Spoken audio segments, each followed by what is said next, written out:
नमस्कार। साहित्य के पिटारे से निकालकर आज सुनते हैं कहानी कौन ठगवा नगरिया लूटल हो। हर साल की तरह घर में चैत्र गौरी का हल्दी कुमकुम समारोह चल रहा था। मेरी सभी सखी सहेलियां, अड़ोसने पड़ोसने, नाते रिश्ते की महिलाएं आमंत्रित थी। यह कार्यक्रम मैं बड़ी धूमधाम से करती हूँ। साल भर में एक अच्छा सा गेट टुगेदर हो जाता है। जिस तरह हर फंक्शन का एक पीक टाइम होता है, हल्दी कुमकुम का भी होता है। उस समय हॉल जैसे ओवरफ्लो हो रहा था। उस समय मुझे डर लगने लगता है, सबको सब कुछ ठीक तो मिल रहा है ना? कोई छूट तो नहीं गया? मैंने सबसे ठीक से बात की है ना? कोई उपेक्षित तो नहीं रह गई? भीड़ जब थोड़ी उतार पर थी तो मिसेस मिश्रा ने प्रवेश किया। ये मेरी सुबह की सैर की साथन है। बस उतना ही परिचय है। वहीं दुआ सलाम होती है। पर साल में एक बार होने वाले इस आनंद उत्सव में मैं उन्हें भी आमंत्रित कर लेती हूँ और वह प्रेम से आती भी हैं। ये बैठ ही रही थी कि मिसेस दुबे उठ खड़ी हुई। भाभी जी, जरा वॉशरूम जाऊंगी। कार्यक्रम के दिन मैं अपने दोनों तीनों बाथरूम चमका कर रखती हूँ। अक्सर दूर से आने वाली महिलाओं को जरूरत पड़ सकती है। पर मिसेस दुबे तो सोसाइटी की ही हैं। वे सफाई भी दे रही थीं कि मैं जरा बाजार चली गई थी, वहीं से सीधे आ रही हूँ। पर मुझे विश्वास नहीं हो रहा था। उनका मेकअप एकदम ताज़ा लग रहा था। उन्हें बाथरूम दिखाकर मैं लौट रही थी कि उन्होंने हाथ पकड़कर मुझे भीतर खींच लिया। फुसफुसाकर बोली, पता है, डॉक्टर मिश्रा आईसीयू में भर्ती हैं। अब मुझे उनकी वॉशरूम की ज़रूरत समझ में आई। उनकी अपेक्षा के विपरीत मैंने एकदम ठंडी प्रतिक्रिया देते हुए कहा, अच्छा, मुझे तो पता ही नहीं था। और मैं हॉल में लौट आई। वॉशरूम से लौटकर मिसेस दुबे ने अपना अभियान जारी रखा। मिसेस मिश्रा से बोली, डॉक्टर साहब की तबीयत अब कैसी है? पहले से ठीक है। अभी आईसीयू में हैं? नहीं, परसों रूम में शिफ्ट हो गए हैं। बच्चे आ गए? हाँ, कब से। कनाडा वाला भी? हाँ, वह भी 2 दिन बाद ही आ गया था। बिटिया? बच्चों की परीक्षाएं चल रही हैं, इसीलिए चेन्नई वाली बहू भी नहीं आ पाई है। कनाडा वाली ने अपनी माँ को बुलाया है। बच्चों को उनके पास छोड़कर वह आ जाएगी। मिसेस मिश्रा ने एक साथ इतने प्रश्नों के उत्तर दे दिए कि अब पूछने के लिए कुछ बाकी न रहा। मिसेस दुबे और कोई बेढंगा सवाल करती, इससे पहले ही मैंने दोनों को प्लेटें पकड़ा दी। मिसेस मिश्रा ने प्लेट को छूकर हाथ जोड़ लिए बोली, मेरा व्रत चल रहा है, आप तो मुझे हल्दी कुमकुम दे दीजिए। मैंने फिर भी इकरार नहीं किया। उनकी मनःस्थिति का मुझे अंदाजा हो गया था। उन्हें छोड़ने में बाहर तक गई। उनका अपराध बोध कम करने के लिए मैंने कहा, आप आई, अच्छा लगा। मुझे तो पता ही नहीं था कि डॉक्टर साहब बीमार हैं। तभी आजकल आप मॉर्निंग वॉक पर नहीं दिखाई दी हैं। हाँ, कहीं जाने का मन ही नहीं होता। आज भी बहुत असमंजस में थी, फिर सोचा हल्दी कुमकुम का निमंत्रण है, नकारना नहीं चाहिए। जी, बहुत अच्छा सोचा आपने। अब देखिए सब शुभ होगा। आईसीयू से कमरे में आ गए हैं। अब देखिए 2-4 दिन में घर भी आ जाएंगे। इत्मीनान रखिए, मैंने कहा। थैंक यू वेरी मच, उन्होंने भीगे स्वर से कहा और चली गई। मैंने अंतर्मन से चाहा था और कहा भी था कि डॉक्टर साहब 2-4 दिन में घर आ जाएंगे, पर मेरी सद्भावनाएं फली नहीं। वे घर तो आए, लेकिन महाप्रयाण के लिए। मुझे मिसेस दुबे ने यह सूचना दी थी, पर उस दिन मेरी हिम्मत नहीं पड़ी। मिसेस दुबे का स्थायी ऑफर था कि जब भी जाएंगी मैं साथ चली चलूंगी, पर मैंने अकेले जाना ही पसंद किया। 5-6 दिन बाद मैंने साहस बटोरा और चल पड़ी। एक क्षीण सी आशा थी कि मिसेस मिश्रा अब थोड़ी सेटल हो गई होंगी। वह खूबसूरत बंगला इस समय बड़ा उदास लग रहा था। शायद मेरे मन की उदासी ही वहां प्रतिबिंबित हो रही थी। वैसे माँ कहा करती थी कि मृत्यु वाले घर के आसपास एक अशुभ छाया मंडराया करती है, इसीलिए वहां जाते मन घबराता है। शायद इसी को आजकल नेगेटिव वाइब्स कहते हैं। मैंने धीरे से गेट खोला। उतनी सी आवाज भी उस सन्नाटे में भारी लगी। लॉन पार करके मैं बरामदे की सीढ़ियां चढ़ गई और थोड़ी देर खड़ी रही। अपने को थोड़ा प्रकृतिस्थ किया और फिर कांपते हाथों से कॉल बेल दबाई। घंटी की कर्कश आवाज मुझे बिना वजह एक अपराध बोध दे गई। मेरे अपराध बोध की उस समय सीमा नहीं रही जब मिसेस मिश्रा को दरवाज़ा खोलते देखा। क्षमा याचना के स्वर से मैंने कहा, मैं शायद गलत समय पर आ गई हूँ, आपको कष्ट करना पड़ा। वे मुझे हाथ पकड़कर भीतर लिवा ले आईं। बोली, गोमती अभी 3 बजे काम से निपटी थी, तो मैंने कहा शाम को देर से आना, चलेगा। इतने लोगों का करते करते वह भी थक जाती है। हम लोग सोफे पर बैठे ही थे कि एक करुण क्रंदन सुनाई दिया। मैंने इधर उधर नजर दौड़ाई। दीवार से लगे दीवान पर बैठी एक वृद्धा सिसक रही थी। मेरी ननद है, डॉक्टर साहब की बड़ी बहन, उन्होंने बताया। बहन जी थोड़ी देर सुबकती रहीं, फिर लेट गई। मैंने आसपास देखा, हर कहीं एक निचाट सूनापन पसरा हुआ था। पूरा घर जैसे भाएं भाएं कर रहा था। घर बाहर एक सा सन्नाटा था। मुझे अब उसका कारण समझ में आया। घर में लोग ही नहीं थे। हिंदुस्तान में घर मौत का हो या शादी वाला, भरा भरा रहता है। वातावरण में जमीन आसमान का फर्क रहता है, पर भीड़ भीड़ लगी रहती है। लोग रहते हैं तो बातें भी होती हैं, खाने पीने का इंतजाम भी होता है, मिलने जुलने वालों की आमदरफ्त बनी रहती है। इसीलिए शायद दुख सहना आसान हो जाता है, नहीं तो अकेला आदमी पागल हो जाए। यहां तो दरवाजा खोलने तक को कोई नहीं है। मुझे बड़ा अजीब लगा। मेहमान सब चले गए शायद। वैसे भी आजकल 13 दिन तक कौन रुकता है, बाद में फिर आ जाते हैं, मैंने कहा। मेहमान ऐसे थे ही कौन, सब घर के ही थे। बड़ी बहू चेन्नई से आई थी, तीसरा करके लौट गई। बच्चों की परीक्षा चल रही है, अब 13वीं पर बच्चों को लेकर आएगी। छोटी वाली अब 13वीं पर ही आएगी, फिर दोनों कनाडा लौट जाएंगे। वह 20 दिन से यहीं तो पड़ा है, लौटने तक महीना तो हो ही जाएगा। बिटिया आई थी। मुझे लगा मैं मिसेस दुबे होती जा रही हूँ, पर क्या करूँ, कुछ तो बोलना था। बिटिया आई थी, आज ही लौट रही है। दोनों भाई उसे एयरपोर्ट छोड़ने गए हैं। उसे रोक लेती, आपको सहारा हो जाता। उसके बच्चे बहुत छोटे हैं, इतने दिन रह ली यही बहुत है। मन वहीं अटका हुआ है।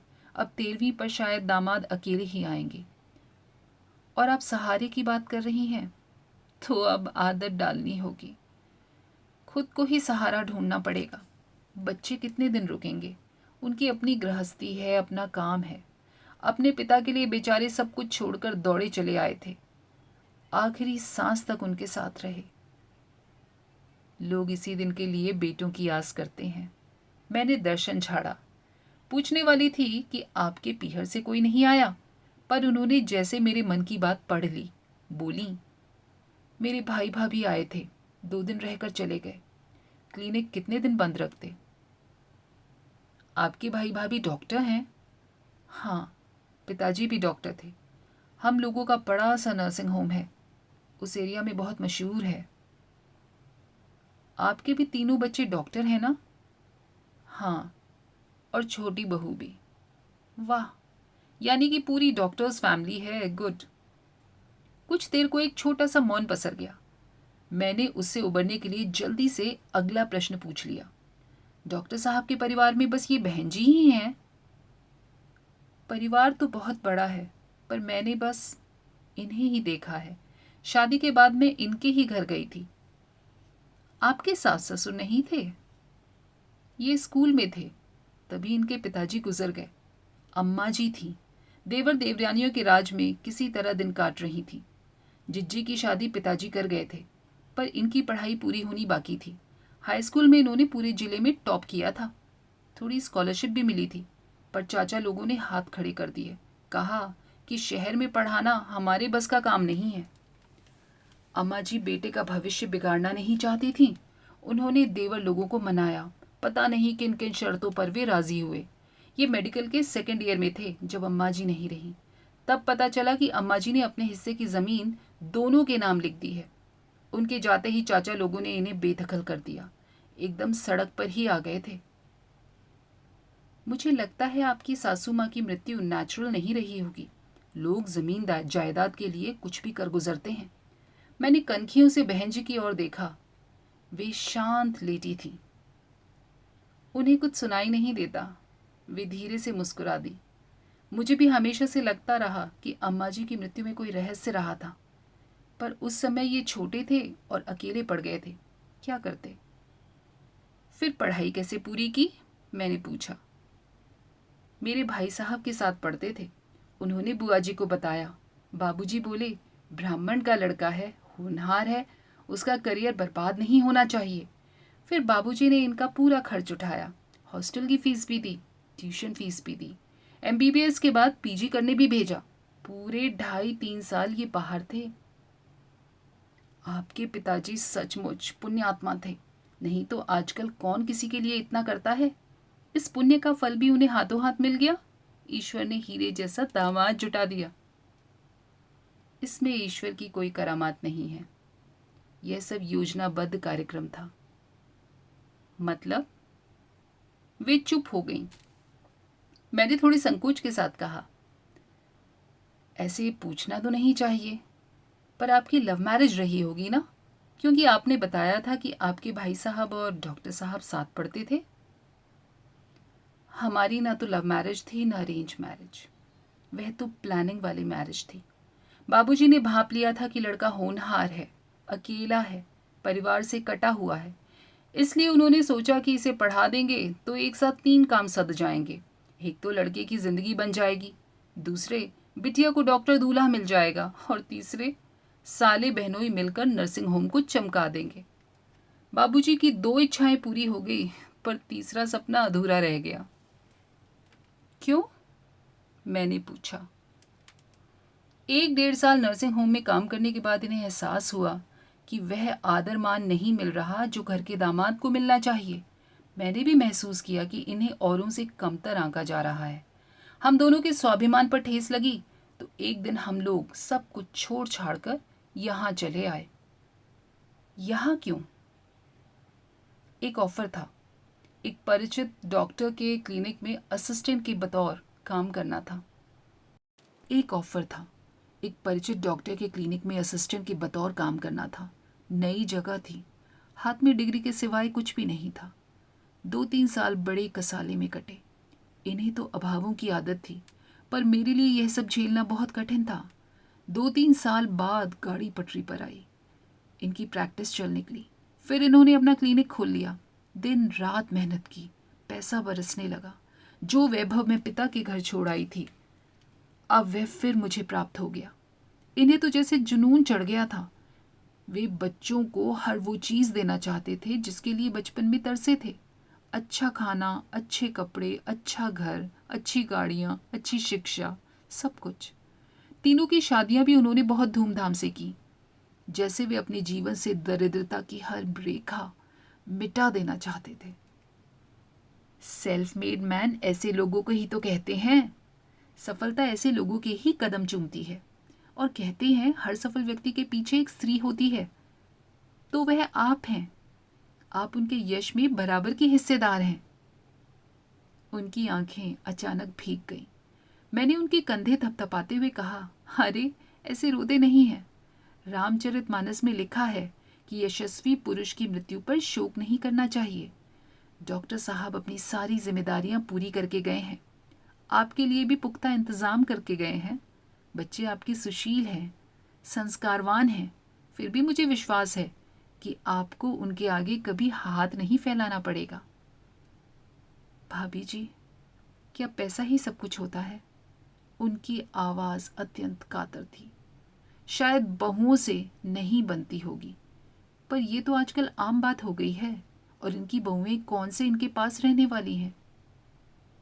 मृत्यु से एक दिन पहले इन्हें बहुत तेज बुखार हो गया था। अच्छा, डिलीरियम हो गया था। डिलीरियम समझती हैं ना? डिलीरियम मतलब सन्नीपात ना, जिसमें आदमी ऊटपटांग बोलने लगता है। हाँ हाँ, वही। ये भी उस समय वाही तबाही बकने लगे थे। मुझे तो इतनी भद्दी भद्दी गालियां दी कि बच्चों के सामने मैं शर्म से गड़ गई। बच्चे भी अस्पताल वालों के सामने शर्मसार हो गए। फिर छोटा मुझे घर ले आया, बोला, पापा आपको देखकर एक्साइट हो रहे हैं, आप कुछ देर उनसे दूर ही रहो मामा। उसके बाद वे 24 घंटे जीवित थे, पर मैं उनके पास नहीं गई। मन ही नहीं हुआ। उनकी यह नफरत, उगलती आंखें और गंदी गालियां जहन में जैसे कैद हो गई हैं। उन्हें मैं कभी भूल नहीं पाऊंगी। देखिए मिसेस मिश्रा, बीमारी में आदमी का अपने पर वश नहीं रहता, न शरीर पर, न मन पर, न वाणी पर। उनकी बातों को इस तरह दिल पर नहीं लेना चाहिए। अपने पर वश नहीं रहा, इसीलिए तो मन की तलहटी में दबी नफरत उस दिन सतह पर आ गई थी। नफरत? किस लिए? ये शादी उन पर थोपी गई थी ना, इसलिए। मजाक मजाक में वे कई बार कह चुके थे, पर मैंने कभी सीरियसली नहीं लिया था। कभी कहते, डॉक्टर साहब का मुझ पर कोई कर्ज बाकी नहीं है, मैंने उनका इतना बड़ा बोझ हल्का कर दिया है। कभी बच्चों से कहते, बेटा शादी अपनी मर्जी से करना, मेरे पास तो कोई और ऑप्शन नहीं था, पर तुम्हें तो पूरी छूट है। जिसे हम मजाक समझते रहे, वह बात उनके मन में गहरे बैठ गई थी। वे थोड़ी देर को चुप हो गई, फिर बोली, इस नवंबर में हमारी शादी को 40 साल पूरे हो जाएंगे। इन 40 सालों में मैंने उनकी प्राणपण से सेवा की है। अच्छे बुरे वक्त में चट्टान की तरह उनके साथ खड़ी रही हूँ। प्रैक्टिस में ये इतने व्यस्त रहे कि कभी घर परिवार को देखने का वक्त ही नहीं मिला। मैंने ही उनके बच्चों को पाला, आदमी बनाया। पर देखिए ना, अंतिम क्षणों में उन्हें यह कुछ याद नहीं आया। केवल जबरदस्ती वाली शादी ही याद रही। 40 साल का इतिहास एक पल में शून्य हो गया, जैसे किसी ने स्लेट पर लिखी इबारत मिटा दी हो। मेरी सारी तपस्या पर पानी फिर गया और ये एकदम फफक कर रो पड़ी। उनकी रुलाई का आवेग इतना प्रचंड था कि मैं समझ गई, आज पहली बार उन्होंने अपनी यह व्यथा किसी के साथ साझा की है। और साझा करती भी किससे? बेटी से, बहू से। जीवन के इस सफर पर एक पड़ाव ऐसा अवश्य आता है जब जोड़ी टूट जाती है। एक कोई आगे निकल जाता है, पर जो पीछे छूट जाता है वह विगत की स्मृतियों के सहारे किसी तरह जी लेता है। मिसेस मिश्रा को सांत्वना देते हुए मैं सोच रही थी कि इस रीतेपन के एहसास को लेकर यह औरत कैसे जिएगी, कितने दिन जिएगी। दोस्तों, उम्मीद है इस कहानी ने आपके दिल को छुआ होगा। कमेंट करके बताइएगा और लाइक, शेयर और सब्सक्राइब करना मत भूलिएगा। फिर मिलेंगे अगली बार ऐसी ही खूबसूरत दिल छू जाने वाली कहानियों के साथ। तब तक स्वस्थ रहिए, मस्त रहिए।